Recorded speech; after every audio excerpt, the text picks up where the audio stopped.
رمضان على الابواب وكل سنه وانتم طيبين. وطبعا ماسوره مسلسلات وضربت في وشنا. بس قبل ما نقول حاجه على المسلسلات والبرامج والاعلانات، تعال اقول لكم على حكايه حصلت معايا في فتره من الفترات. كاي شاب او شابه دماغه فاضيه، مفيش مسؤوليات او التزامات ولسه في بيت العيله، ورمضان داخل علينا كان بيبقى بمثابه شهر التلفزيون للاسف. كم من مسلسلات وبرامج توك شو واعلانات على كل شكل ولون، وممكن تلاقي ناس كانت بتتابع بالعشرة وال15 مسلسل وبرنامج ازاي ما تفهمش. المهم عدى رمضان ورا رمضان على هذا الوضع، لحد ما في سنه من السنين تعبت جدا وما كانش ينفع اصوم، واوقات كنت بصلي وانا قاعد. بعد اول 15 يوم من رمضان وانا مش عارف اصوم وبصلي بالعافيه، ورمضان بيخلص وبرضه المسلسلات بتخلص. لكن في مره من المرات جه يزورني اتنين صحابي، فكانوا بيتكلموا ده بيتابع ايه وده بيتابع ايه. جت سيره مسلسل فلان الفلاني وبتشوفه ولا لا؟ قال له لا هشوفه بعد رمضان على رواق. صراحه الكلمه استوقفتني كده واكني خدت قلم على وشي.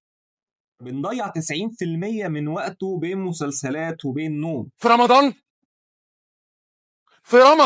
تخيلت لو كان ده اخر رمضان ليا، واللي للاسف ما كنتش عارف اصوم فيه او اصلي كويس، كان ممكن اعيده ازاي؟ ورغم ان كل حاجه بتتذاع في رمضان بتبقى متاحه بعد الشهر ما يخلص طول السنه، وبدون اعلانات وبدون توقف وبدون اي حاجه. عارفين الاغنيه الشهيره بتاعت فؤاد المهندس وصباح؟ في كوبليه كده في الاخر بتقولوا ونرص الاكل على السفره اشكال والوان، والفول بالزيت اصلي بحبه في فطور رمضان. مع احترامي طبعا لكل انواع الاكل، بس احنا تقريبا بنعمل كده. ربنا بيبعت لنا رمضان بكل اشكال والوان الاعمال الصالحه اللي ممكن يتغفر لنا بيها، واننا ممكن نجدد بيها ايماننا، واننا نوصل الحبل اللي بيننا وبين السماء. واحنا للاسف بنسيب كل الحاجات ديت وبنمسك في الفول ابو زيت، ما بين بقى اللي بيضيع وقته في المسلسلات والبرامج وتوك شوز، واللي بينام طول اليوم من الفجر للمغرب. لكن حد هيجي يسالني طب يا عم مصطفى سعد انت عاوزنا نعمل ايه؟ نقوم نكسر الشاشه ولا نعتكف في البيت ولا نعمل ايه بالظبط؟ لا يا سيدي انا ما بقولكش كده، لكن اعمل لنفسك جدول، وهو شهر واحد. كتر من اعمالك الصالحه، استغله يا جدع. لو ما بتصليش صلي، لو بتصلي في البيت صلي في الجامع، ويا سيدي اللي تقدر عليه جرب تصلي التراويح، جرب تقيم الليل، تصدق كل يوم ان شاء الله ب5 جنيه طول الشهر، وسبح ربنا واستغفره واذكره، وصلي على الرسول بنيه اي حاجه انت عاوزها، وربنا هيقضيها لك ان شاء الله. وبعدين اعظم الذكر هو القران الكريم، انك تقرا القران. اعمل لنفسك ختمه او 2 أو 3، ما انت طول السنه ما بتفتحش المصحف. يلا فرصه، الحسنه باضعاف اضعافها، يمكن تخرج من رمضان مغفور ليك وتبقى غسلت نفسك من جوه من ذنوب السنه كلها. خسر من ادرك رمضان ولم يغفر له. هو شهر يا سيدي تعال على نفسك فيه عشان مصلحتك، وبعد الشهر ما يخلص كل حاجه كان نفسك تتفرج عليها متاحه، وتتفرج على كويس برضه، ما تتفرجش على اي حاجه وخلاص. استفيد بباقي الوقت في العباده والاستغفار وقرايه القران. على سبيل المثال اعمل ختمه لابوك المتوفي او امك المتوفيه، عشان هم في امس الحاجه للختمه دي، وانت بتؤجر عليها اضعاف مضاعف. كل سنه وانتم طيبين، وربنا يغفر لينا ويبلغنا رمضان ويتقبل منا صالح الاعمال. بس يا سيدي هي ديت حكايتي مع رمضان. كل سنه وانتم طيبين، وربنا يبلغنا رمضان ويغفر لينا ويتقبل منا ومنكم صالح الاعمال. ولحد هنا الحلقة خلصت، فضلا وليس أمرا، الدال على الخير كفاعله. لو عجبكم الفيديو ادعمونا بلايك وشير. كنتم مع مصطفى علي خليفة وحكاوي الخلفاوي، والسلام عليكم.